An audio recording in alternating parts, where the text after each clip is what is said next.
Hello folks and welcome to our game with myself, James Davidson, with Michael Burney as ever, and we're joined this morning firstly by Eoin Larkin. We're going to have Kieran Carey on later on, and we'll also have Dublin goalkeeper Sean Brennan. We'll start off with yourself, Eoin. It's All-Ireland semi-final week, Kilkenny against Clare. So this is routine at this stage, just show up, win the match and on to the final. Well, it's routine, I suppose, to be in an All-Ireland semi-final, Shane. It's not as easy as that going up to Croke Park on Sunday, but look, it's where the lads wanted to be. I suppose winning the Leinster final the way they wanted was kind of a bonus. The kind of first monkey off the back for Derek Lyng trophy in the bag. So, but I'm sure they've been working on lots of things now over the last 4 weeks to try and get to the pitch of All-Ireland semi-final. Just great to have Eoin here, and I want to bring in this comment straight away because I love when lads sew it in straight away. 36 and counting says, Shane, in case you forgot, Kilkenny under Cody bet Tip in 3 All-Ireland finals, 3 semi-finals, including 2 humiliations, a qualifier at Nolan Park, and 5 league finals, 3 of which were classic. Now, I just love a lad. There's a lad primed and ready for action. 8:30 Monday morning, bang, straight in, sew it in. Well, Cody lost 3 All-Ireland finals to Tip as well, so, it's a little bit of a one-sided tweet there. And there was a draw as well, so between 7 finals, he won half, 3 each, and that's not a bad record considering he's the GOAT. Yeah, listen, a man stacked it up there. What did you say? 5 league finals as well, many of which you played in on as well. Just here, let's call a spade a spade. I presume Tipperary were one of the teams you disliked playing against most. I know we like playing against them because we always got the fucking challenge that we wanted. So, but like we love beating them as well. That was the night we went down to Boris Lee. We wanted to still win. Like we were all out lads last day. We wanted to still win. But I know there were always great battles, and you knew what you were going to get with Tip as well. I didn't want to stick it in there to Tip this morning, Michael, but you brought it up. Like I was Shane a bit. Is he a bit sore after the last 4 weeks, or? Very sore. Around. Very sore. It hasn't been great. It's been a tough one. It's been a tough one to take. Did you always think Derek Lyng would end up being a manager, or like when he was a player, was he a leader in the dressing room? Yeah, definitely. He was definitely one of the leaders that was there when I was there, and he took the under-20 job. I probably didn't expect him to take the senior job as quick, to be fair, because he's young family and all that kind of stuff. So, but look, I don't think he's changed too much, from what Cody was doing over the last couple of years. He'd be kind of one of Cody's kind of pets. So I'd say if there was anyone the job was going to be left there, it was going to be him. Just one point JJ made, which I thought was a good point, that probably under Brian, Mikey Butler maybe wouldn't have had the license maybe to do what he did in the Leinster finals, and even to go forward and hit the point he got against Galway in the round-robin game. Would that be kind of fair to say that the reins are kind of maybe loosened a tiny bit in that respect?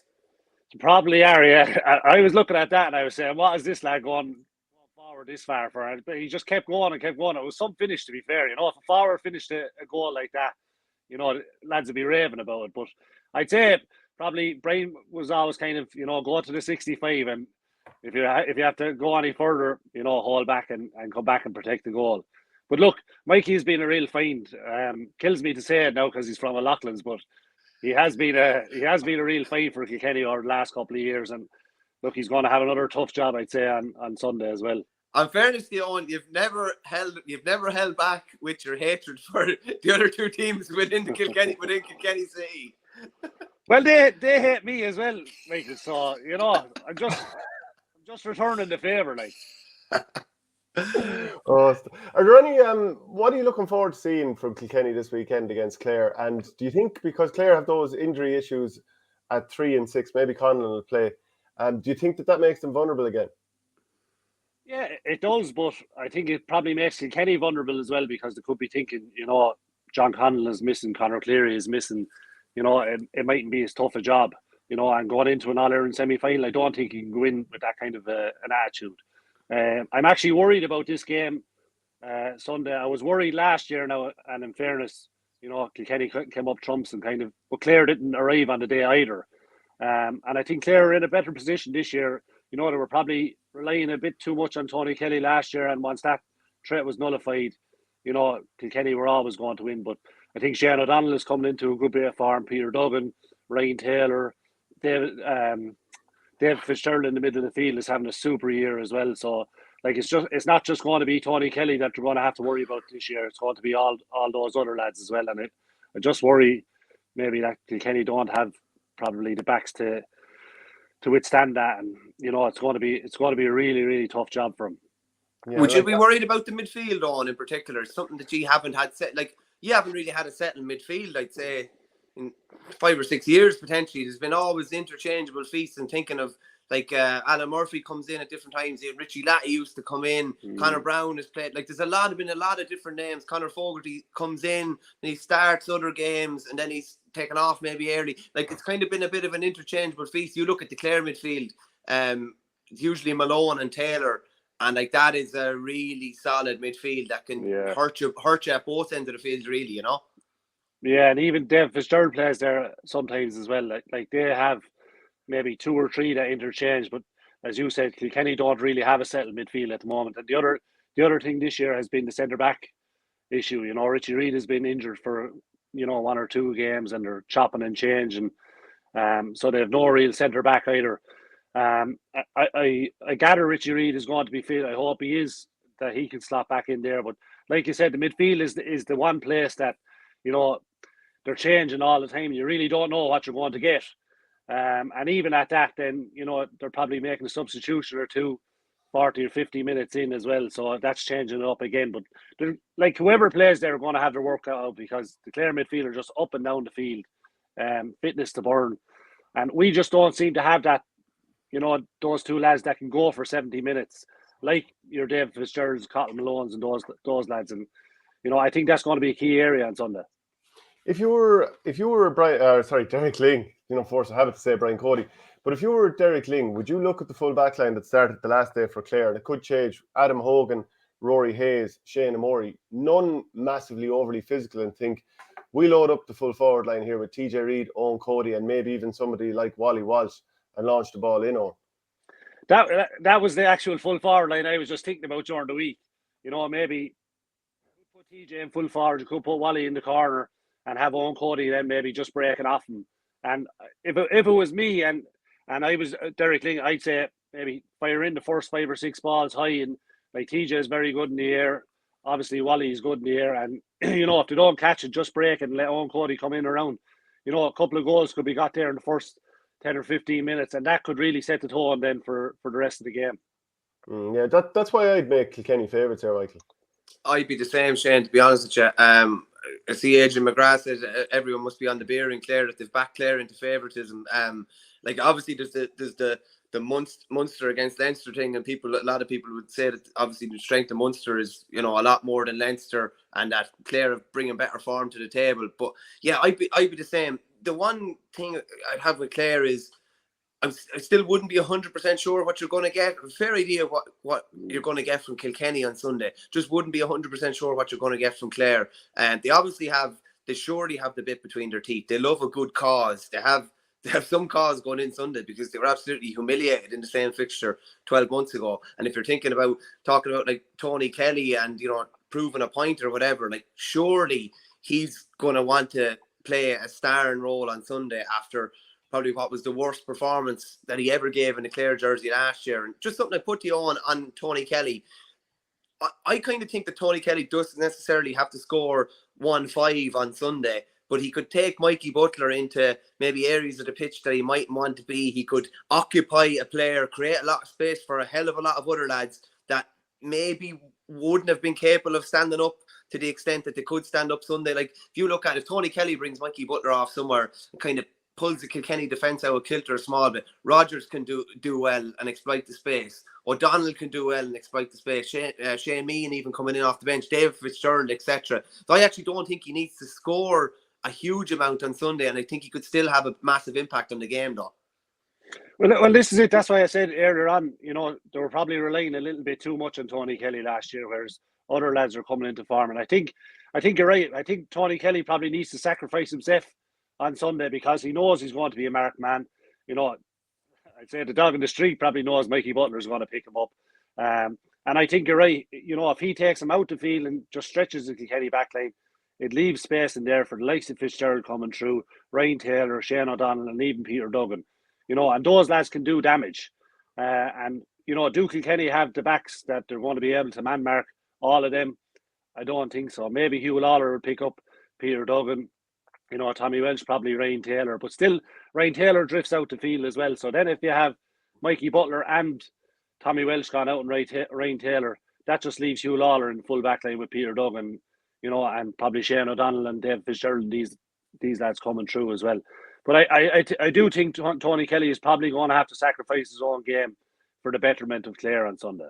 Would you have Hugh picking up Duggan, or would you have him picking up one of Clare's more dangerous players? Like, I'm not saying Duggan's not dangerous, but he's more of a workhorse and a forager, if you get me. Like, would you have Lawler, who's probably one of the best man markers? Not even man markers. He just can nullify anybody because he's, I don't know, he's probably about 6'4", 6'5", really athletic, good hurler. Would you have him on Duggan, and maybe if they cancel each other out, I think Clare would be happy enough. Whereas if he picks up, I don't know if he matches up well with a Rodgers or even a Shane O'Donnell potentially out the pitch. But what do you think? Yeah, it's going to be hard to see. I'm just thinking of Hugh Lawler's height. The rest of them, like Mikey Butler, is kind of small. Tommy Welch is small. Who else are you going to put in Peter Duggan, because he has that aerial threat as well. So it'll all depend where he plays. I think if he starts full forward, I think Hugh Lawler will pick him up. Maybe if he goes to the corner, they'll let one of the other lads pick him up. But I'm just thinking, on the square, if he's on the square, he is an aerial threat there, and Hugh Lawler is probably your best man there. Owen, would you not think, like, the way we're talking about Tony Kelly here, that he might sacrifice himself and go take Butler out of the game? This is one of the best players in recent times. Would he not be like, let's get on the ball here, let it in 50-50 between the two of us? Fair enough, Mikey Butler won Young Hurler of the Year, but come here, I'm one of the best going in recent years. I'm going to take him on. Yeah, absolutely. He probably is of that opinion. I'm just surmising that maybe what happened last year, Mikey Butler kind of hurled him a bit last year. So, I that's the opinion I'd have. That he should just go at the game. I'm just saying, he doesn't have to, as Michael said, he doesn't have to shoot the lights out for Clare to win. Like, to have other lads coming into form. Shane O'Donnell is in great form, able to get scores. Ryan Taylor the same, Peter Duggan the same. To have other lads that they don't have to rely on Tony Kelly all the time now. And if Tony Kelly is held, well, then he has to think to himself, I'm not really going too well here. I'm not getting on the ball. Let's just stretch the Kilkenny defence and bring Mikey Butler for a run around Croke Park. Right. Just on that as well, like, it's as Owen said, the dogs in the street know Mikey Butler's going to pick him up. Mikey Butler's probably a bit of a marked man going into Sunday in a way as well. He was maybe a bit of a surprise package last year, and people didn't think he'd go as well. The pressure maybe is a bit more on Mikey Butler Sunday maybe than Tony Kelly in a way. So I just think Kelly could kind of be able to mix his game up. I think he'll take Butler away from the play completely and create space for others. I think he'll also obviously want to have an impact on the scoreboard, because that's what he does. But I just think it'll be interesting. That's going to be a really, really interesting duel on Sunday. Like, if Tony Kelly gets the better of that duel, you'd probably say Clare are probably on the front foot, you'd imagine. Yeah, and the other side is, if Tony Kelly goes to full forward, is Mikey Butler going to go with him? And they probably, like I said, if Peter Duggan does start full forward, is he going to drag Hugh Lawler out the field and have Hugh Lawler out of full back line and just leave Tony Kelly and Mikey Butler in there? Or likewise, if he goes to centre forward, is Mikey Butler going to go to centre back? I know he did follow him last year. This year is totally different again. Like I said, for all the other reasons, Shane O'Donnell and all those other forwards are in good form. So it's just going to be really interesting to see what happens. And is Mikey Butler going to pick him up everywhere he goes? Clare folk would be quick to tell you that Tony Kelly was carrying a knock into the game last year as well and wasn't 100%. So I'm not hearing anything about any knocks this year. So he's 100%. Yeah. You've got two lads that are going to go toe to toe. It's definitely probably, I'd say it's one of the juiciest matchups of the weekend anyway. Yeah, and he's in the form of his life as well, isn't he? What did he get the last day? 3-4. Yeah. He's in the form of his life coming in, so there shouldn't be really any excuses coming into this. Yeah, Clare fully imploded in last year's semi-final. I mean, there was the centre-back thing. They made the wrong, Brian Lohan made the wrong selection, I felt at the time. I just didn't see what player the substitute was going to match up with. Obviously, he made a mistake in the Munster final by leaving Keane Nolan on Aaron Gallant for so long. I mean, we all saw, obviously you're going to try some player on him, but leaving him for so long. And then Adrian McGrath's in. that Clare had 40 shots last year and blew a goal chance before half-time. It wasn't the defence that cost us as much as the attack, despite the narrative. Well, I think it was David McInerney and Diarmuid Ryan shooting from 100 yards time after time also. Like, that sucks the life out of the team. And think of how often Shane O'Donnell and Ian Galvin had high ball going in on top of them against that Kilkenny defence. So to me, Owen, any chance that Clare had, they had themselves shot in the foot. They did. You know, they bet themselves last year, in fairness. And, you know, what was it, 40 shots there as well? You know, you need to have a higher percentage rate than they got last year. But look, as I said, Michael is right about what kind of Clare team is going to turn up. You know, they haven't really got over the line in big games. You know, should have bet Limerick last year, possibly could have bet them this year, not hurling as well as they did. You know, so, you know, are they able to get over the line? You know, only time will tell, I suppose. But you know, pressure's on Clare, isn't it? Yeah. To me, now the pressure's on Clare and the pressure's on Brian Lawn. Like, there's no point saying any different. I think he got a free pass for the call he made in the All-Ireland semi-final last year, rightly or wrongly, because he's adored in Clare. He got a free pass for the Cian Nolan decision in the Munster final. And it was one thing, as you say, Shane, one thing putting him on him. And you'd, like, Owen, you're involved in management this year, and Shane is as well. You might have a matchup in your head. If it's not working after 20 minutes, it's not working. And you change it and you regroup and you go again. But the stubbornness to stick with what they stuck with was a bit bizarre. And he's had a couple of free passes, but to me, like, Clare have to win on Sunday. They have to win on Sunday. And I know Davey said it kind of tongue-in-cheek that there were managers in their job 3 or 4 years that hadn't won anything and they weren't getting any abuse. But if this year ends and Clare aren't in an All-Ireland final at the very least, not that he's coming under pressure, but you can't get a free pass forever either. Yeah, well, it's not progression then, is it? You know, you're after being in 2 Munster finals, lost to both of them, 2 All-Ireland semi-finals, lost to both of them as well. So, you know, he has to. Yeah, like you said, is it coming under pressure, or is it just time to let a new voice in there, because there doesn't seem to be any progression? Well, on the other hand of that, you know, like you talk about Aaron Gillan taking Cian Nolan to the cleaners and Brian Lawn not making a change. Clare had the chances to still win that game. You know, from 40, maybe 50 yards out in front of the goal, and, you know, 3 or 4 or 5 maybe balls that just sailed off wide. You know, you could argue they should have had a free in the last minute as well, but they had the chances before that as well to win the game. You know, and that's a big question mark for Clare going into Sunday. You know, are they able? Do they have the mental capacity to go over the line? What have you been impressed by with Kilkenny this year? Not a whole lot, to be fair. I think they've been up and down. You know, they were only playing in Leinster. They were only playing in Leinster. That's a typical Munster man's answer now. That's what that is. You can't talk to lads like that, on. There's no reason with lads like that. By Sunday evening, we could have 2 Leinster teams in the All-Ireland final. And where's the Munster debate then? Well, one Connacht team potentially. We'll call him a Leinster team. But, yeah, look, and that's the question. You know, like, we always had that as well, Shane. You know, we're only getting ready for an All-Ireland semi-final. You know, we'll just breeze through Leinster. You still have to go out and do it. You know, you still have to go out and win the game. And Galway proved in 2012 that, you know, you don't just turn up either, you know. But again, back to Kilkenny this year, are there any players that have really stepped up to you?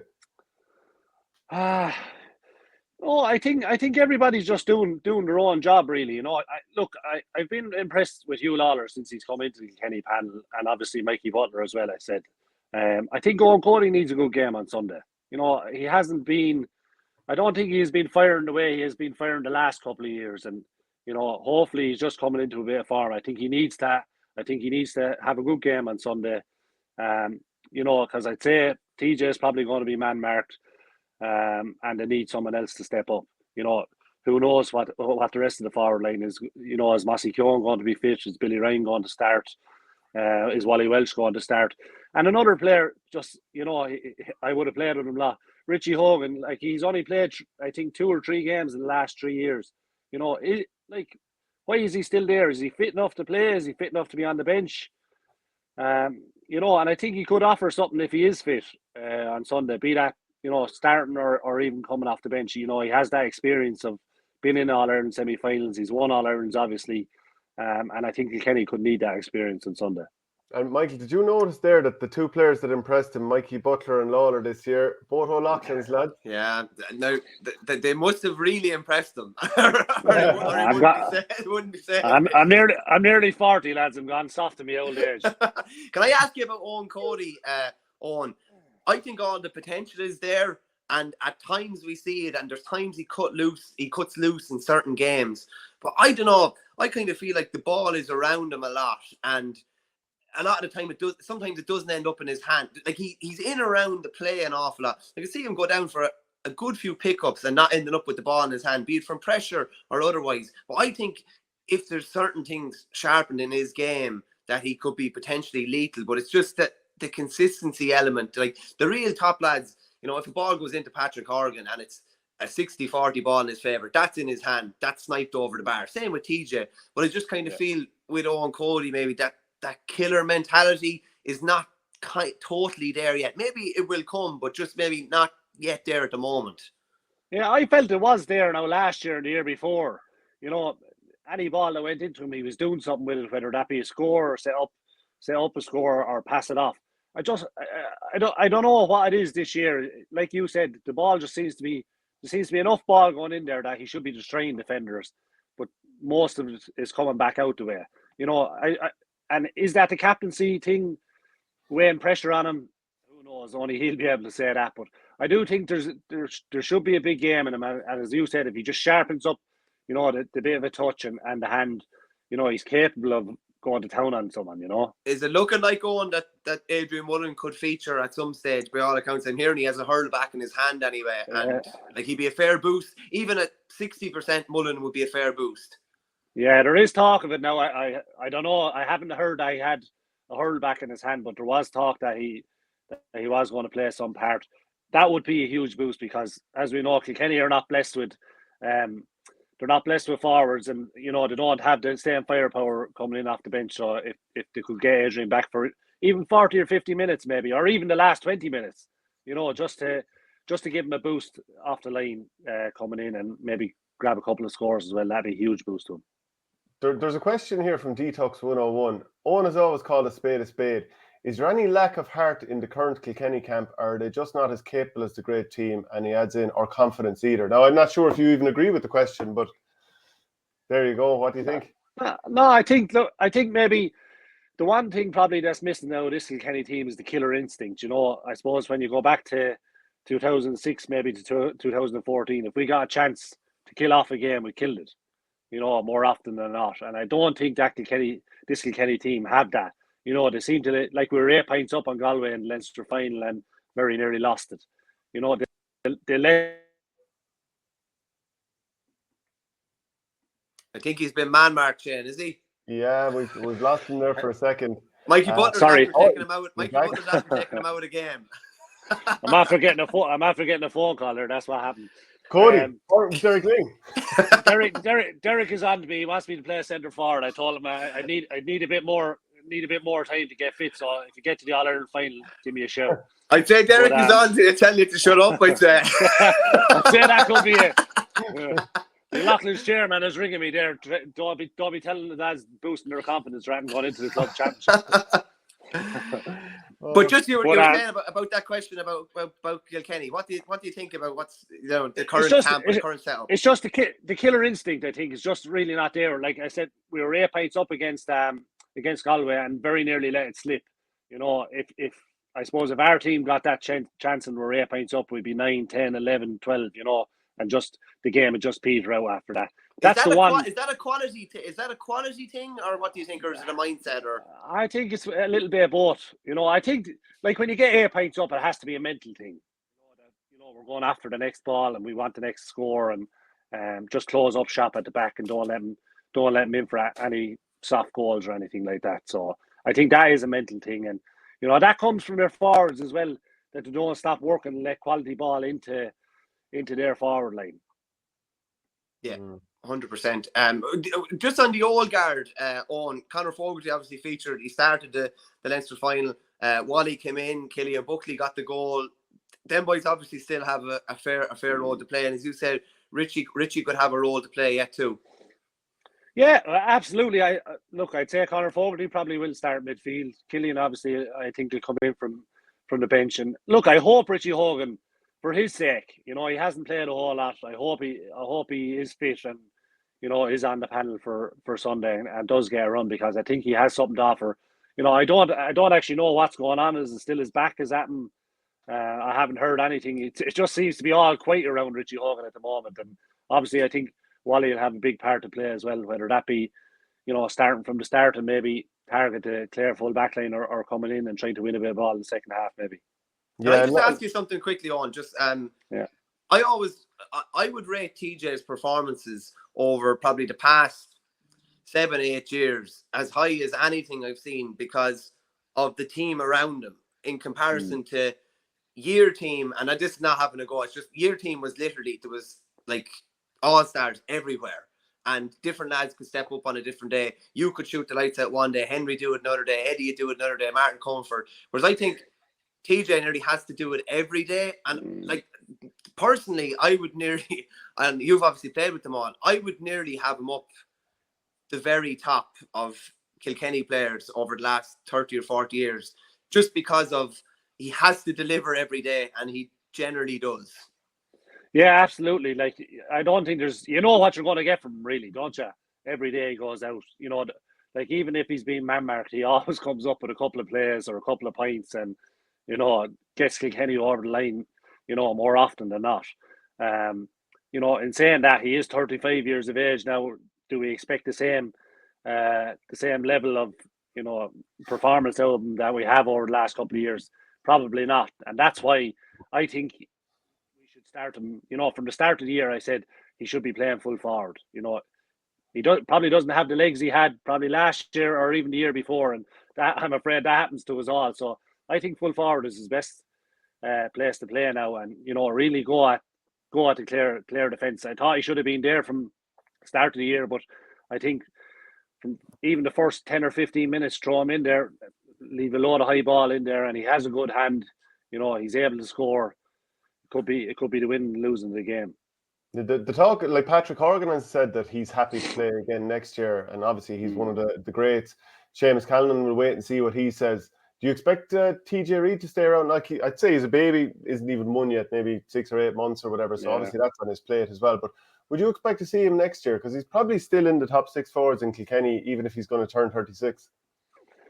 Yeah, look, I'd hope he would, because it doesn't seem to be another TJ Reid coming at the moment. But look, that's going to be a decision for himself. There comes a time in every person's life that you have to say, after giving maybe 13 or 14 years to it, and like you say, he's a young family now as well. So priorities change and stuff like that. So that'll be a decision for himself. Look, we'd obviously love to see him back again next year, in a Kilkenny jersey, but who knows? Do you think there's a fear in the Clare psyche? They've only ever beaten Kilkenny once in championship. That was the '97 semi-final. So do you think that in any way there might be an inferiority complex if it's tight coming down the last? No, I don't. I don't think they fear Kilkenny. I think they have more of a fear of getting over the line in games, in important games. Like I mentioned, the Munster final this year and the Munster final last year. Probably should have won the 2 games and didn't get over the line. Now I know. Look, you could argue it's not knockout and they have another chance, but still, last year in the All-Ireland semi-final, then after kind of the Munster final, they didn't perform, and that's what they need to do. They need to perform in an All-Ireland semi-final, be it against Kilkenny or anyone else. And they need to be, I think they need to be, within touching distance going down the home straight. And then we'll see, can they push on and can they get to an All-Ireland final and eventually go over the line in the knockout game, I suppose. If people were wondering, we're supposed to have Kieran Carey on, but I think he might have fallen asleep. I just tried to ring him there a minute ago.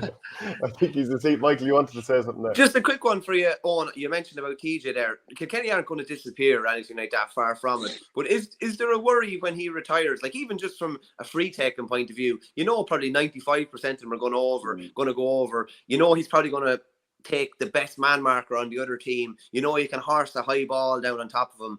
Like, is there a genuine worry? Like, Adrian Ronan was on this show maybe, a week before the Leinster Championship started. He just said the people of Kilkenny are kind of realising that TJ's days are probably numbered. we need to make hay while the sun is shining because we don't have a replacement for someone like him. Is there, a worry for not what's coming, but is there a worry for life after TJ Reid and whether Kilkenny can win All Irelands without him in the next 4 to 5 years if he's not around? Yeah, well, there probably is. There probably is because there's not another TJ Reid coming, or as far as I can see, there's not anyway.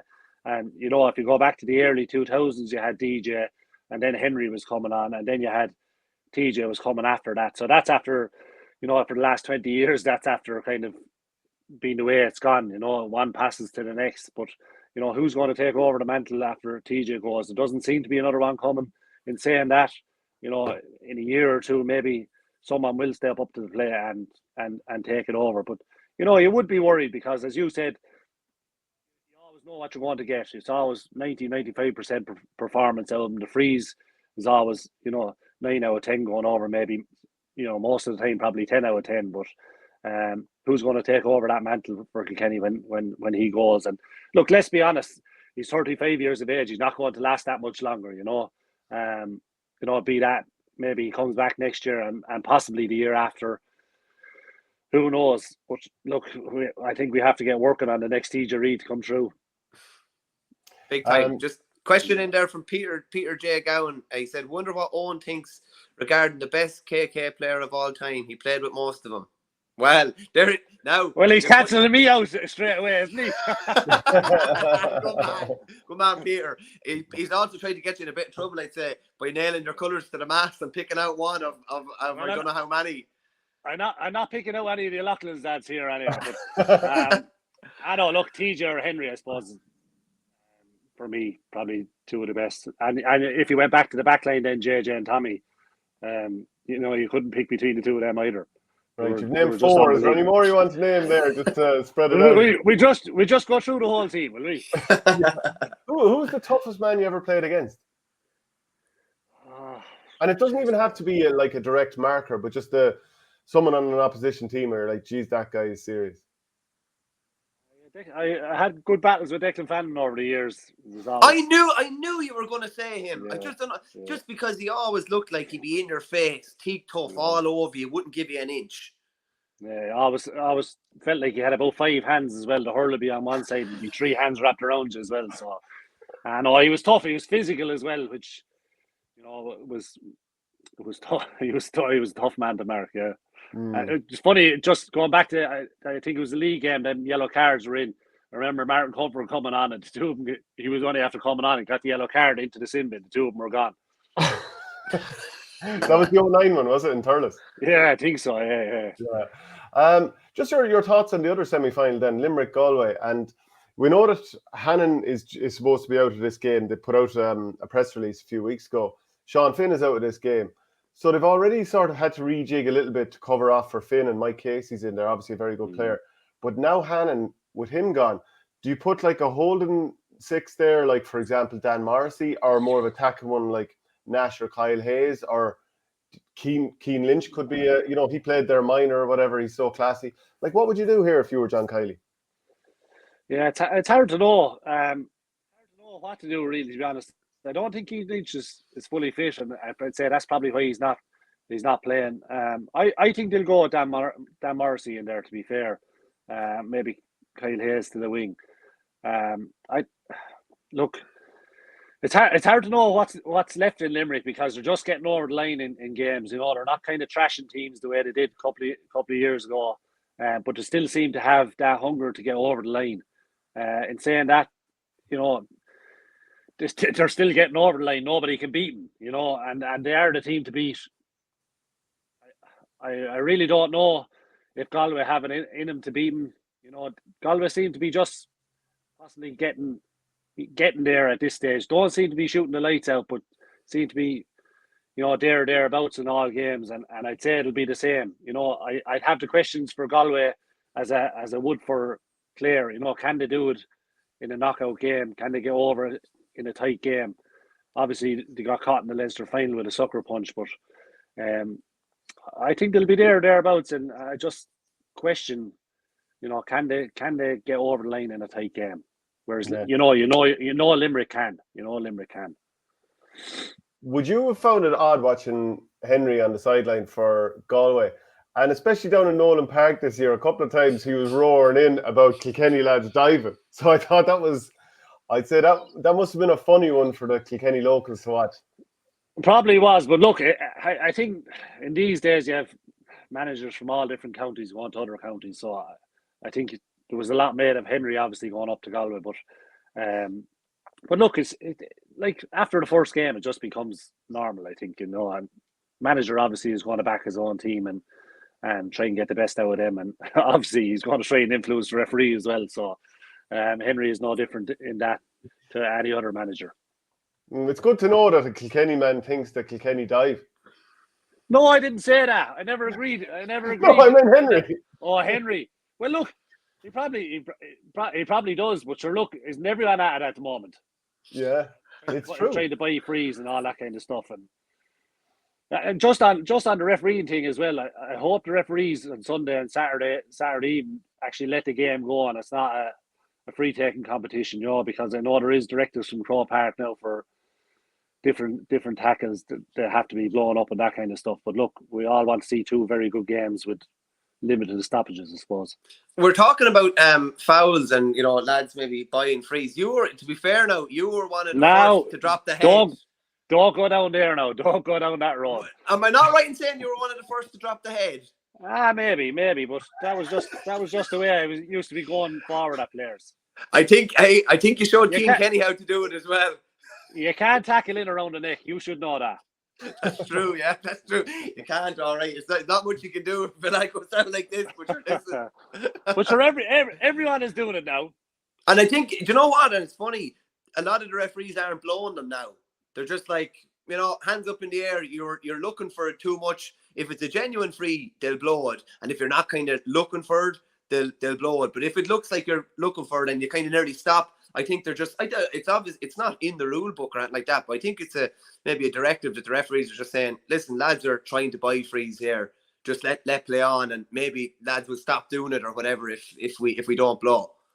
This is it. I think lads do it and then they just stop, expecting the whistle to be blown. And more often than not, then the referees just play on kind of thing. Whereas if you do it and you kind of keep going as if you want to, you weren't trying to buy a free. Advantage then, and on you go, Yeah, 100%. Yeah, there's a question in from Hugh Paddy there. He just said there's talk of Gerard Hegarty potentially playing 6 for Limerick, and would this be totally off the wall? Like, in one sense, it wouldn't be that off the wall because he played wing back under Kiley in the under 21 All Ireland. He won a Fitzgibbon wing back, but I just think. I don't think Kiley and Connacht kind of operate like that. Like, I was at the Munster League game earlier on this year where they played Cork. Dan Morrissey was centre back. Hannon was out for the league final. Dan Morrissey played centre back. Like, I don't think they'll make a load of switches to put one lad in. I think they'll go with what makes more sense, and it's a tried and trusted. People that say Darragh O'Donovan maybe would drop back 6. He plays there for Doon. There was talk of David Reid playing a bit there as well in recent weeks. But I kind of think it's a bit of a no-brainer. I just don't think they'll go that far outside the box. They'll stick with what they know they're going to get. Yeah, I agree. I don't think Gerard Hegarty, I think he's too effective on the half-hour line to take him out of there. And I think, as you said, Kiley and Connacht, they don't do that kind of thing. I think they'll just slot in Dan Morrissey or even maybe Kyle Hayes in there, and away they'll go again. The team hasn't changed. The Limerick team hasn't changed over the last 3 or 4 years, bar maybe one corner forward, maybe Kyle Hayes used to start 6 or 11, and now he's gone back to wing back. But other than that, barring injuries, it hasn't really changed. Adrian McGrath says that 100% won't be Morrissey playing at centre back. Can't understand these debates, not mentioning Diarmuid Burns, who's one of the few Limerick backs who wants to sit in and strike the ball like Hannon does. Seems obvious to me. I mean, that could happen. The only reservations I'd have about starting Dan Morrissey there is you're then taking 2 pieces of your full back line out, and it's an awful lot of rejigging. Michael, who was it we were talking to recently that was saying if you take Finn out of the full back line, it kind of takes away some of that sort of safety blanket for the other lads who are in the full back line. And if Hannon isn't there, maybe that takes away a bit of the safety blanket for Burns and Hayes. I don't know whether they need it, but like, you get confidence from the leaders in your line. Oh, totally, yeah. Plus, Sean Finn is their best man marker in the full back line. They don't really have an obvious replacement for him. They don't have, like, Dan Morrissey could slip in 6, but with due respect to him, he will not play the role the same as Declan Hannon. He can't knit the play as efficiently as Hannon can. He probably can't surge forward and score from 100 yards like Declan Hannon can. And just something I put to you on, like, is there any sense of deja vu here, that this looks a bit like 2010 with yourselves, where there was a couple of injuries and there's just... Jeez, don't mind the injuries. No, but just even... Like, I was chatting to Martin Fogarty the other day, and he said whatever about Henry and John Tennyson. He said missing Brian Hogan was the biggest of them all. He said he broke his finger, I think, or re-injured his finger in the build-up to the final. But then all of a sudden, you have Henry playing on one leg, you have Tennyson playing on one leg, you have no Brian Hogan.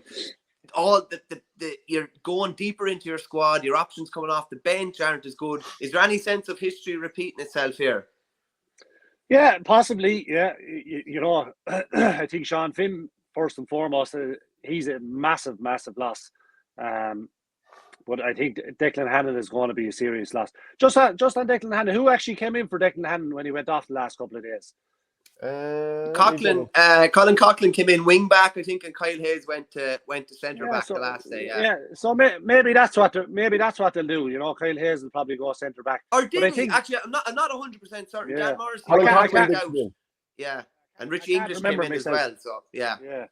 So like, they have a couple of options there. You know, to throw Mike Casey in full back, bring Dan Morrissey out, and start Richie English, or does Colin Coughlin come in and Kyle Hayes goes centre back. But like you say, like, you can have injuries and you can fill him in, but your centre back and your talisman and your captain and the lad that links up all the play, when he's gone, you know, do you have a ready replacement there? The answer is no, you don't. For the likes of Declan Hannon, and we didn't have for obviously Brian Hogan at the time, and that can sap the confidence out as well. I remember talking to, like, I think we were only 2 points down or 3 points down maybe against Tipperary in 2010, and I remember talking to Kanasicki after the game, and he said, I knew we were a bit at half time, and I says, why? Everyone's head was down, you know, confidence was at an all-time low going into the dressing room, and he said he knew, even though we were in the game, he knew we were a bet. And you know, that could have a serious effect. I know Declan Hannon started the last couple of games, but went off. Not the same thing, I don't think. When you're leading into it and you know Declan Hannon is not going to be playing, it might just seep that little bit of confidence out. And if Galway can gather that momentum that they got the last day against Tipperary, you know, it could just be the swing that they need, you know. The last time Hannon wasn't on the pitch as well, Kilkenny beat them in 2019 when he went off at half time. But I don't think that's a coincidence either.